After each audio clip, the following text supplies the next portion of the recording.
میں نے بہت سارے کویشچنز مجھے ریسیو ہوئے، کنسرنز ریسیو ہوئے، اور ایون ٹو دا ایکسٹینٹ میں نے حج پہ بھی یہ نوٹ کیا کہ people were not in control of their time, people were not in control of their lives, they were spending time like crazy, not valuing their time, not taking control, and they were reactive and not proactive.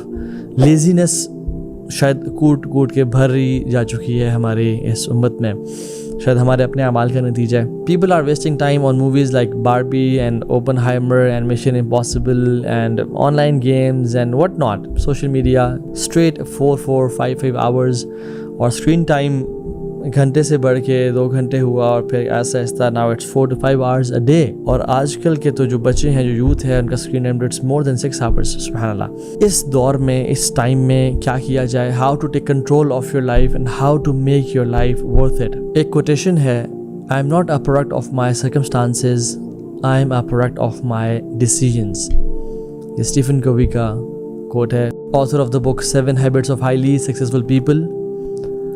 And he says کہ circumstances do not define who you are, rather your decisions, your choices define who you are.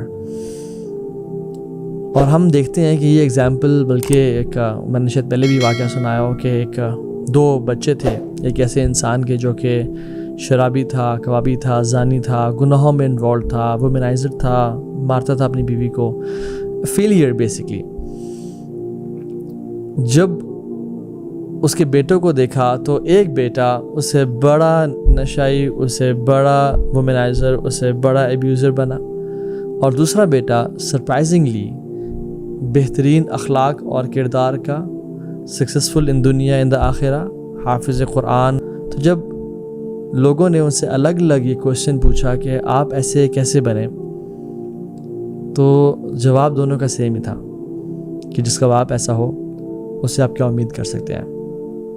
جو اسے بڑا شرابی، کبابی، نشائی بنا، اس نے کہا جس کا باپ ایسا ہو اس سے کیا امید کر سکتے ہیں. He was a product of all what he did in life and he saw the result. So اس نے کہا جس کا باپ ایسا ہو اس سے آپ کیا امید کر سکتے ہیں، وہ اس کی لائن پہ چلے گا.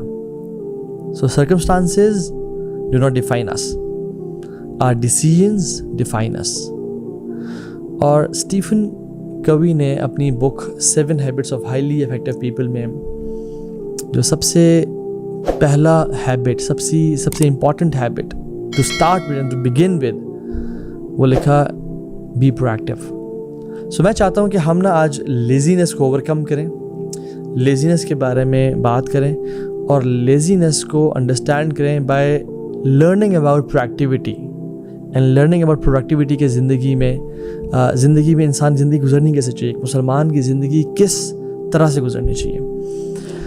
ایسا نہیں ہو سکتا کہ پروڈکٹیوٹی کی جو ٹریٹ ہے دنیا میں اس کو ہر کوئی پسند کرتا ہے، یہ ایک یونیورسل پرنسپل ہے، یونیورسلی ایڈمائرڈ ہے، اور اسلام اس کو اون نہ کرے اور اسلام اس کے بارے میں بات نہ کرے. سو پروڈکٹیوٹی ہے کیا؟ یہ کس یعنی بلا کا نام ہے اور جن لوگوں کو نہیں پتا. سو یہ بیسکلی ایک اپوزٹ ٹو لیزینس ہے اور لیتھارجی ہے، ایک پازیٹیو کانسٹنٹ انرجی جو انسان کو مائل کرتی ہے اور جو انسان کو پش کرتی ہے to take practical steps, to move, to start moving and start working to achieve one goal after another, ایک سے بڑھ کے ایک. اور اس سے پہلے کوئی واقعہ، کوئی حادثہ، کوئی مشکل پیش آ جائے، اس سے پہلے اس کو اینٹیسپیٹ کر کے اس کو پہلے ہی اس کو ریزالو کرنے کی کوشش کرنا.